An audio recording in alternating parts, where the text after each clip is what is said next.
Some have sacrificed to be here with us, and we're very, very grateful that you've all decided to come. We have several sponsors, as you can see, from the various banners and from the screens here, and we really appreciate their sponsorship, their support of this event. Without them, it wouldn't have been possible, and you'll see from their involvement and their participation that they're bringing a lot of value here today. We also have several panelists and speakers, and you'll find that they're very capable. These are veterans in the industry, people who many of you already know and respect within your field. And so, today we're going to be able to hear a lot of really fine individuals' thoughts and hopefully some ideas to put into practice where you all are working. There's another group of people who should be thanked for this event, and that's the team at INSZoom who's worked diligently to put this together. A lot of planning, a lot of creative work has gone into just the logistics of making sure that everything has happened and is set up properly. And for all of that, we're really thankful and appreciate the good work. At this point, I want to shift and put a little focus on another individual, a person who made this possible. It's the CEO and founder of INSZoom, Umesh. Again, most of you know Umesh and know the contribution he's made to this industry, adding so much change and innovation through technology, but also a very creative leader and an entrepreneur. Umesh has more than 19 years of experience as a software professional, and the last 10 years plus as the founder and CEO of INSZoom. I met Umesh back in 2000 at a conference for immigration lawyers in Los Angeles, and at that time my little law firm was trying to build a software solution that could help automate and provide updates to my clients and all those kinds of things. And I discovered quickly that what Umesh was doing was something that was far beyond what I was capable of doing with my limited resources and knowledge of software. So recognizing some genius there and an innovator, started using his software and have been close with INSZoom ever since. Since that time, INSZoom has seen dramatic growth. There's now more than 125 employees, most of whom work here in Bangalore, and another team in the United States in Silicon Valley where I work, and help support the team as Director of Best Practices in the U.S. And working with Umesh again and the team there, I've been able to observe over the last several years an amazing ability to listen. Something that I think is so remarkable about the leadership that Umesh offers is that he's able to see opportunities, he's able to hear the clients, he's able to hear the customers with their needs and then address those needs with software solutions.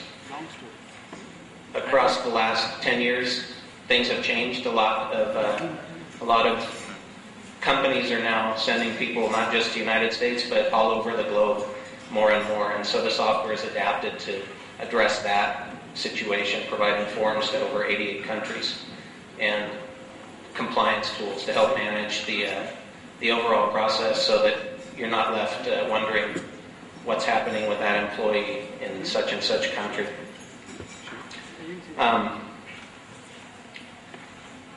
Another remarkable thing is that the company's grown dramatically, but without having to look for outside capital, and it's a company that's very strong financially, largely because of the discipline and careful business practices that I've observed over the last several years. These are just great things that I think should be applauded and commended. Another innovation and another sign that INSZoom is listening is this conference that we're sitting in right now.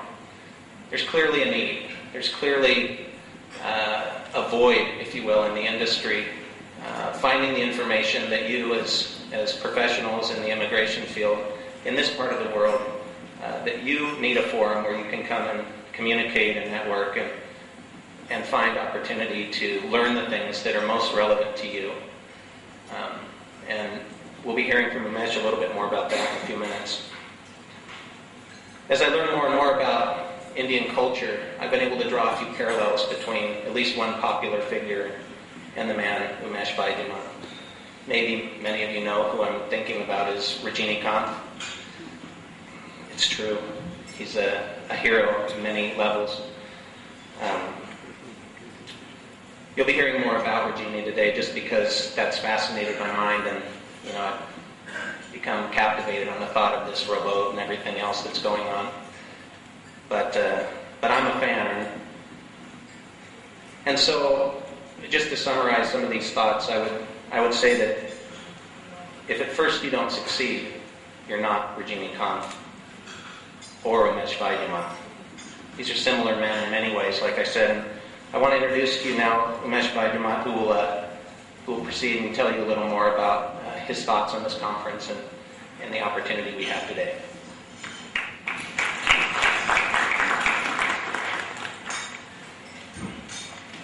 Very excited to let you know that there are close to 180 people have confirmed. That's the reason why some of you may be sitting a little behind the pillars. You may have difficulty watching. There are going to be other people who are going to come. Maybe they are stuck with the traffic problem, whatever it is. If you would like to come back and take the seats in the front, that will be awesome. So, anyway, again, I'm very excited, very thrilled to see all of you. I know you could have been somewhere else doing your work at office and helping people stay compliant. And you have taken your time to be here and listen to us and again be a part of this event. So, before we get started, I would like to share a story of Lord Buddha. This is something I was taught when I was in school. One old woman whose son has just died.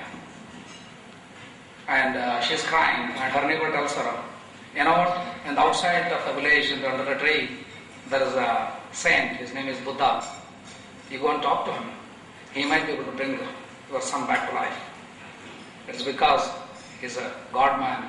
He has done many miracles. So you could go back and do that.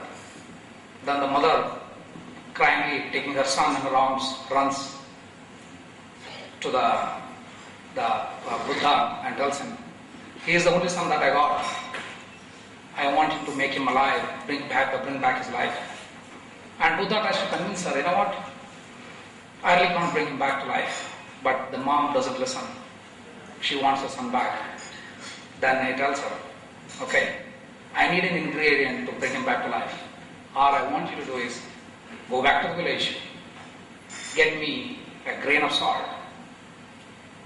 from a house that has no death. And if you do that, and I'll bring him back to life. Then she says, oh, it's easy. And I'll go back to the village. And she runs back to the village and goes back and knocks on every door. The first house he asked, they said, you know what, recently my grandfather died. The next house she goes on. And the mother died.